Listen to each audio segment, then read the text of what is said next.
see a young man who is trying to sleep having a flashback of a fire accident. He abruptly opened his eyes and got up to get ready. As he was washing his face, he kept having flashbacks of the fire incident. We see the man, Tom, who is a reporter rushing to the place of the incident to report the issue. In the National Inquisitor's office, Eleanor is instructing reporters to get her a good story to publish. As she was talking with the reporters, Tom got into the office. Eleanor noticed him entering and greeted him warmly. After exchanging pleasantries, he thanked her for the job. Eleanor praised him, calling him an award-winning newsman and expressing confusion over why he quit. He explained that he was misunderstood, but she insisted he was a hero in her eyes, especially for exposing the power plant scandal. She then assigned him to start in the basement, focusing on research. His task was to write a piece on historical disasters. In the basement, Elizabeth was having a hectic day when Tom entered, introducing himself and explaining that Grayson had sent him. Puzzled, she questioned why someone from the National Inquisitor was there. Tom asked to use a research computer, and Elizabeth, preparing to leave, gave him the access code and her number for emergencies only, reminding him to leave her desk as he found it. Tom reluctantly started his task, but soon noticed a peculiar picture, prompting him to call Elizabeth. She assured him the data was secure, but Tom remained skeptical, believing there was a mistake. Tom printed the pictures and showed them to Eleanor, pointing out that the same man appeared in photos of 3 disasters over 100 years without aging. Intrigued, Eleanor assigned him to write 1,000 words on the story and insisted he fly to DC to verify the images, giving him 36 hours to uncover the truth. On the plane, Tom called his son Kevin, inviting him to Chicago, but Kevin was uninterested and handed the phone to his mom, who blamed Tom for neglecting Kevin. After an argument, she hung up, leaving Tom to contemplate the pictures. A passenger noticed the photos and pointed out that the man in the picture was on the plane. Tom saw the man, quickly followed him, and found a suspicious document in his belongings. The man returned, and they struggled, resulting in a gun falling from the man's pocket, which Tom seized. Tom forced the pilot to land, claiming a disaster was imminent. After Tom left, the man saw the photo Tom had of him and went to the bathroom, where a blue light sound emerged. Tom, still holding the gun, entered the control room and demanded that the pilot land the plane. The pilot explained they were descending to 10,000 feet with no radar or radio. Tom then asked what the pilot would do without a gun pointed at him. The pilot replied that in such a situation, they'd treat it as a Code 1 emergency and land at the nearest strip, which was what they were already doing. Tom suddenly ordered the pilot to bring the plane back up. Despite the plane going into distress and the controls failing, the pilots managed to regain control and stabilize the plane. The pilot turned to Tom, noting that if they hadn't pulled up, they would have crashed. Tom, realizing the situation was under control, handed the gun to the pilot, saying he didn't need it anymore. After the plane landed, Tom was arrested and interrogated by Detective Baker.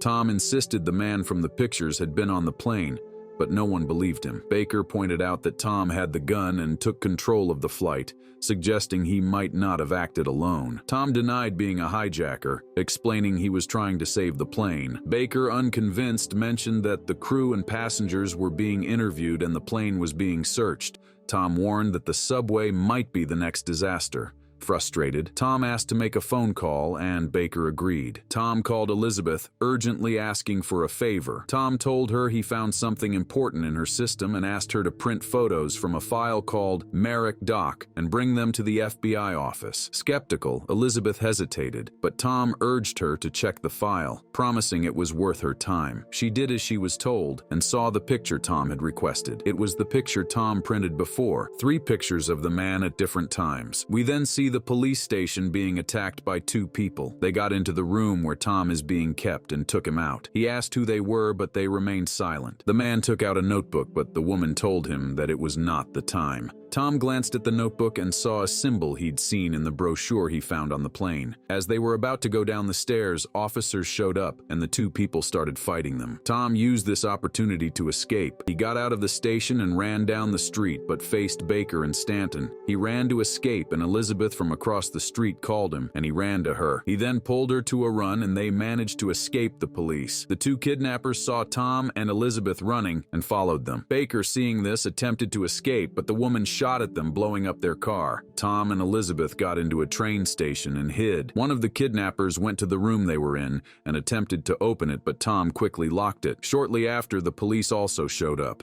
Elizabeth asked Tom what was happening. Tom explained that the man in the photos was on his flight and had a brochure of disasters, including their own flight, which was supposed to crash.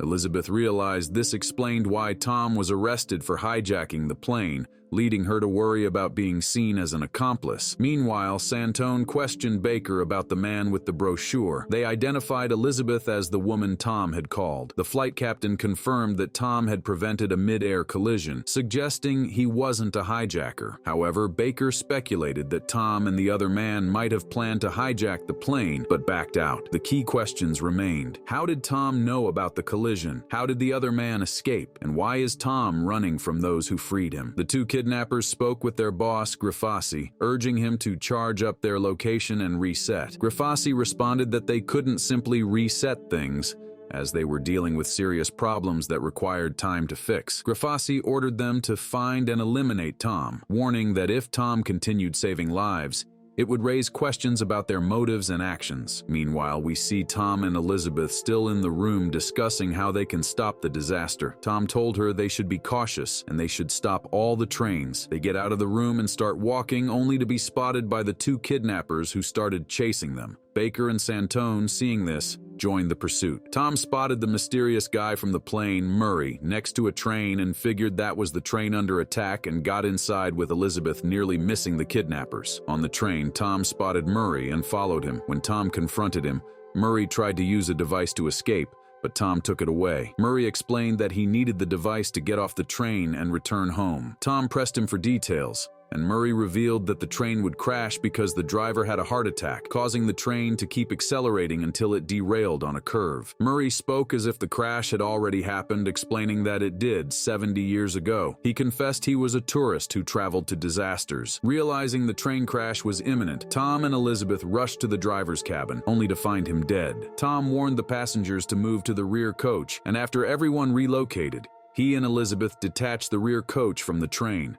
Tom jumped onto the detached carriage and urged Murray to follow, but the train doors closed before Murray could escape, leaving him on the doomed train. After moving for a while, the train crashed and the detached carriage stopped. The passengers, along with Tom and Elizabeth, got out without any harm to them. Elizabeth took Tom to her parents' house and removed his cuffs using a drill. Meanwhile, police arrived at the train station and found Murray's body inside the train. Baker and Stanton also arrived and matched Murray's face with the sketch they had. Baker found out that Tom and Elizabeth had escaped and instructed the other officers to search for the area to look for them. Tom told Elizabeth he had been trying to piece things together. He recalled the brochure on the plane about the Evanston power plant fire, which listed 12 deaths, though only 11 were confirmed. He revealed he was supposed to be the 12th victim. Tom realized that the tourist from the future, who dropped a coin at the scene, had unknowingly saved his life by making him hesitate. Tom suggested that the two people chasing him were from the future, trying to stop him from altering events. Elizabeth was skeptical, but Tom argued that if time travel existed,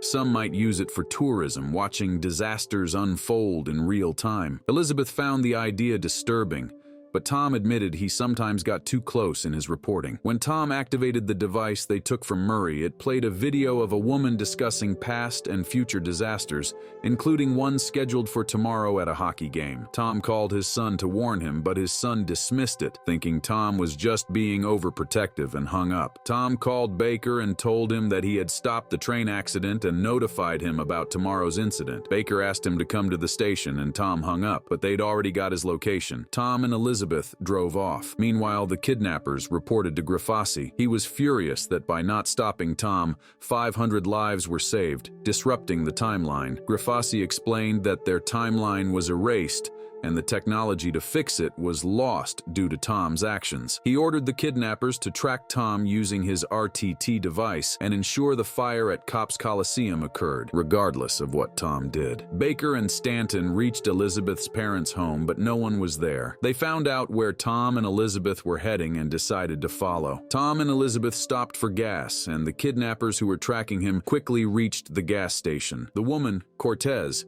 got out and approached the station, but Tom saw her approaching through a mirror and hid.